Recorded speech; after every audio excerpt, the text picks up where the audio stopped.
Most teachers today aren't just working a job, they're navigating a collision between two competing systems. The education system that demands your heart, your intellect, and your constant availability, and the economic survival system that demands a second job just to make teaching financially possible. If you're like the majority of teachers who leave school only to go to another job or side gig, you aren't just exhausted, you are overextended and you're headed straight towards a wall. So stay with me, because in this video, I want to show you exactly how this has happened, why it's not your fault, and give you a 5-step framework that I use to help teachers find their way back. Here's a number that should make every school board member lose sleep. 71% of teachers now work at least one side job or side gig. And that's not just during the summer, that's during the school year. Think about what that means. The person standing in front of the classroom at 8 o'clock in the morning, you, was up till midnight the night before, not because they were grading papers or answering emails, but because they were up late working a second job just to cover rent and eggs. And have you seen the price of eggs? This is not a time management problem. This is a wage problem. Teachers are paid roughly 25 to 27% less than other college-educated professionals in the United States. And that gap has been widening for the last 30 years. And the result is that now hundreds of thousands of teachers are now having to operate two careers simultaneously. Not for a boat, not for a vacation, but to pay the rent and eggs. And did I mention the price of eggs? The school demands your preparation, your emotional leadership, and your full presence every single day. And the second job, it takes whatever's less. And here's what the data shows us about what happens to teachers trying to balance the pressures of school and the economic pressures that they have in their life. According to a 2023 RAND Corporation study, teachers are twice as likely as other working adults as to report frequent job-related stress. More than 25% of teachers say they're likely to leave the profession within the next 5 years. Not because they stop loving kids, not because they stop loving teaching, but because the system has made them financially and emotionally impossible to stay. And here's a little bit of wisdom I remember. No one can serve two masters. And I want you to know that that's not just a biblical principle, it's also a psychological principle, because when two systems own your time simultaneously, neither one of them gets the best. And guess which one suffers the most? It's not the school, it's not the second job, it's going to be you, the teacher. And the reason why is because you don't have any boundaries in your life. And if you're anything like me, you struggle to create boundaries in the first place. And that's why I created the Reclaim Your Limits guide. It's free, it's 100% free, and it's always free. And you can get it down in the description box, or you can get it right there at the QR code. Doesn't really matter how you get it. You just got to get it and get some boundaries in your life. I want to tell you what the pressures between the school system and the economic system look like in the human body, because the stats only tell half the story. 4 years ago, I was working so many hours a week it nearly killed me. And I told myself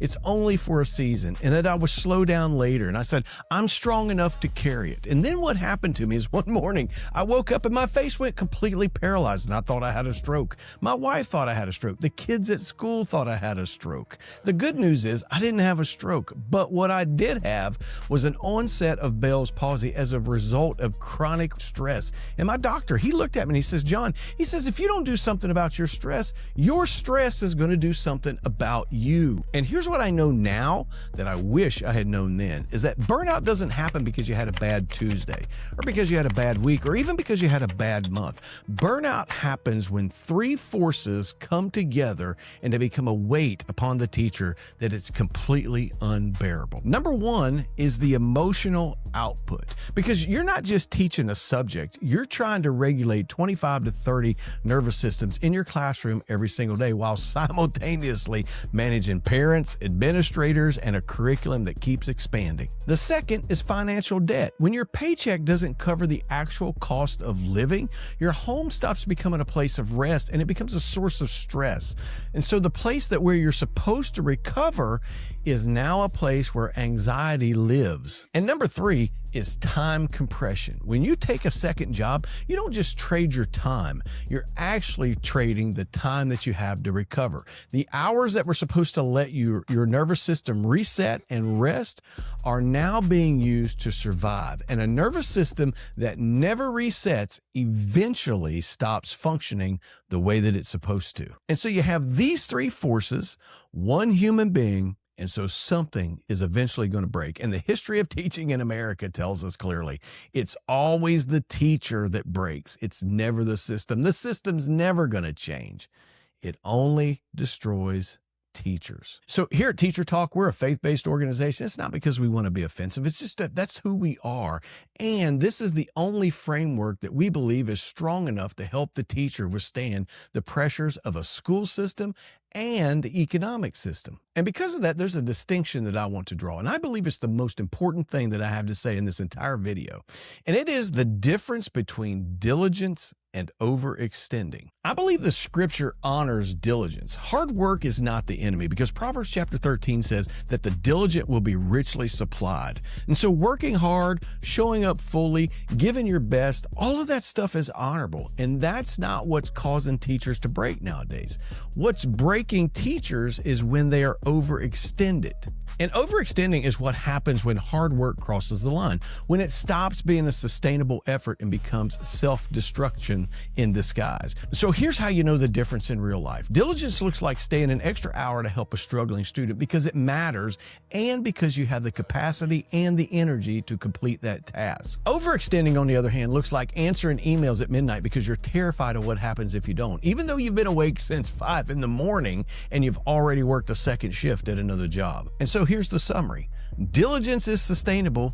Overextending will lead to your collapse. If you're sitting there right now and you recognize yourself in any of this, the exhaustion, the second job, the paralysis of trying to get out and trying to figure out what's going on in your life, you're not alone. I want you to know that. And I want you to know that you're not broken.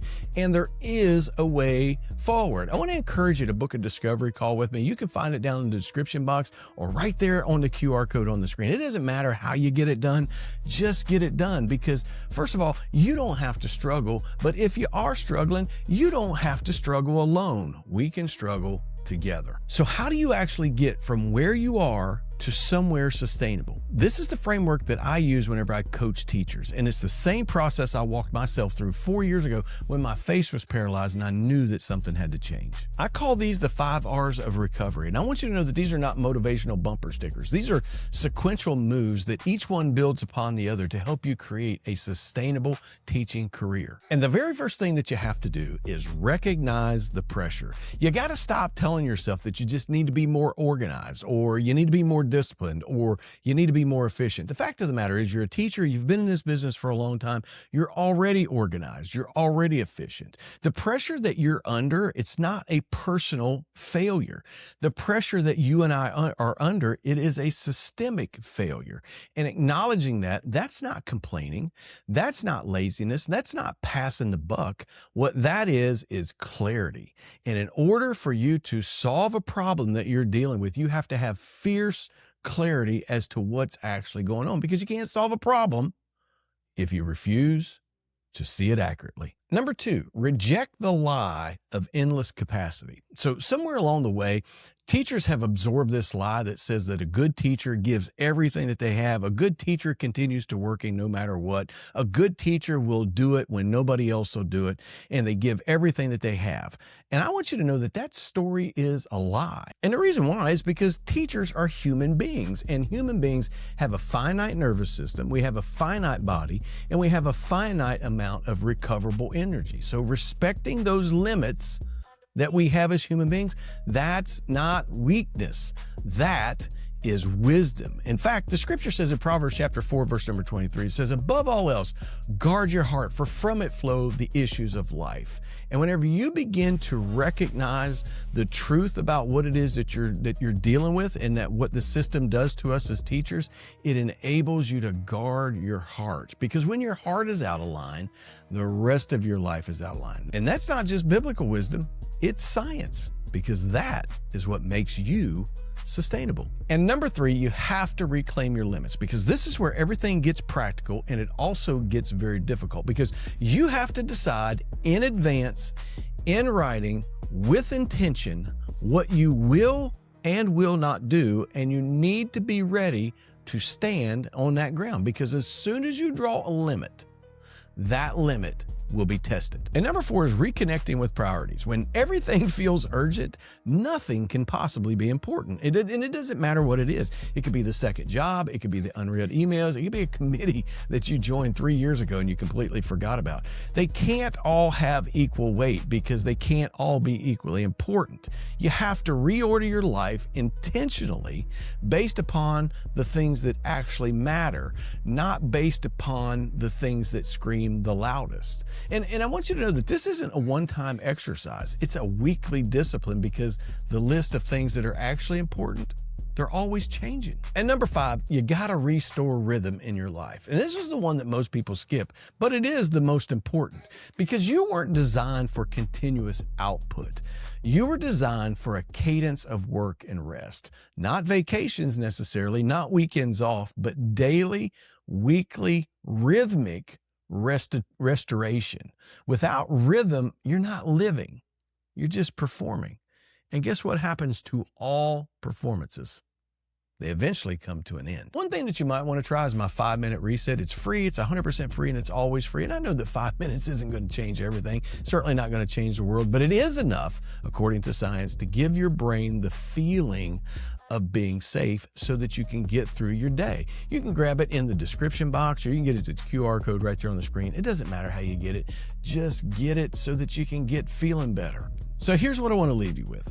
Guarding your heart, the thing that the proverb says is the most important thing that you could do. It's not a passive activity. It's not just avoiding bad things.